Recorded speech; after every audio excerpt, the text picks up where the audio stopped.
We'll start, though, with China, where the trial for detained Canadian Michael Spavor has ended.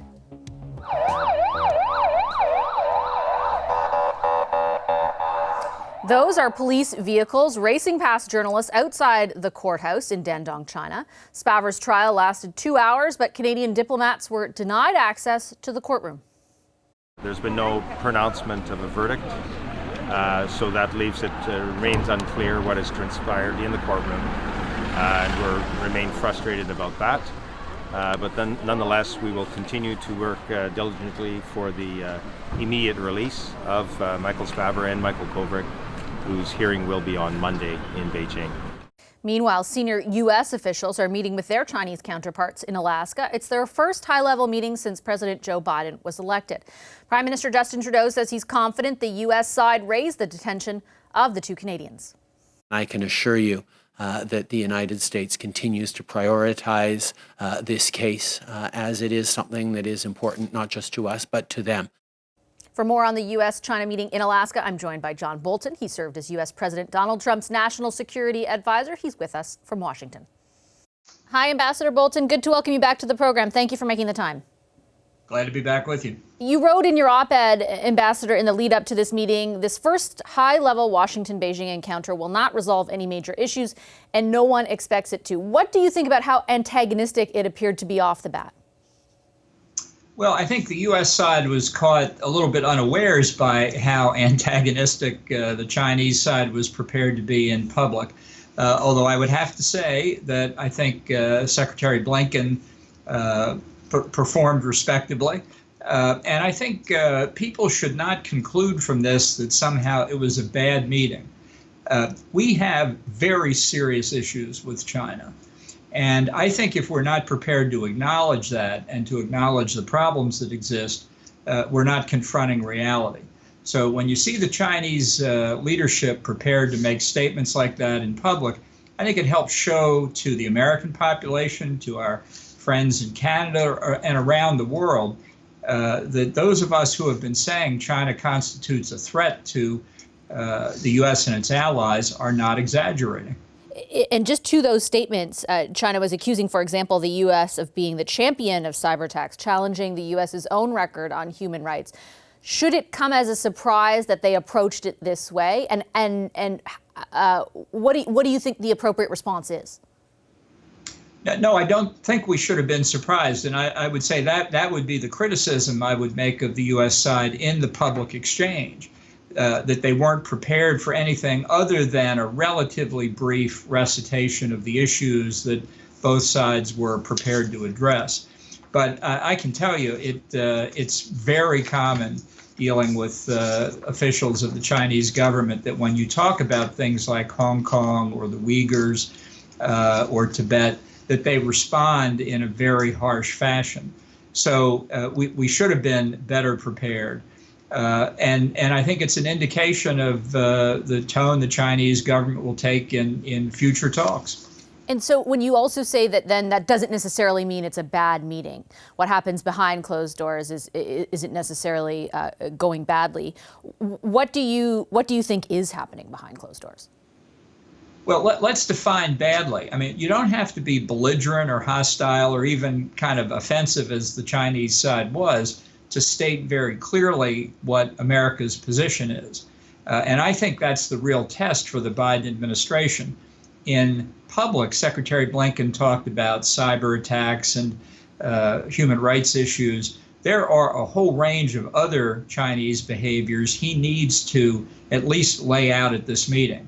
As I said in the op-ed, I don't think this is a decision-making meeting, but I think the Chinese have to know, and they can hear it in a polite, non-belligerent way, that the U.S. is very firm, that we do not accept their illegitimate behavior in the East China Sea, the South China Sea, along the line of actual control with India, in cyberspace, in their nuclear program, dealing with North Korea. It's well beyond human rights here. There are a huge range of things that China is doing in the economic sphere, the military sphere, and the political sphere that need to be countered. And they need to hear it especially from a new administration in Washington. Let me ask you about one in particular where Canada's interests are vested, and that is the plight of Michael Spavor and Michael Kovrig. I'm sure you're well aware their trial dates were set just a few hours in advance of these meetings kicking off. One of the trials has actually already concluded. Another one starts next week. Do you think it's reasonable for Canada to expect that issue to come up in this meeting? It should absolutely come up in this meeting. I thought from the moment that Canada arrested Meng Wanzhou at the U.S. request to extradite her to the United States, and watching the Chinese actions subsequently, seizing these two Canadian citizens for absolutely no reason at all, that it was an effort to bully Canada so they didn't extradite Meng to the United States. And I think it's America's obligation to stand with its allies against this kind of Chinese behavior. Look, if they're prepared to try this kind of thing now, imagine how they're going to behave in 10 years or 20 years. It's unacceptable. We need to explain that to them. And if they don't seem to get the point, we have to be prepared to take stronger action. And let me follow up on that point, because I was thinking back to, for example, the comments made by the president following the meeting with our prime minister, in which he did condemn what's happening and said that human beings aren't bartering chips. Beyond saying that kind of stuff and echoing that message in a meeting like the one that's taking place right now, is there something else the U.S. can do? And of course, beyond what we've already talked about them probably not backing away from the case, but is there something else in the realm of diplomacy or actions that they can take that would have an impact on Michael Spavor and Michael Kovrig's case?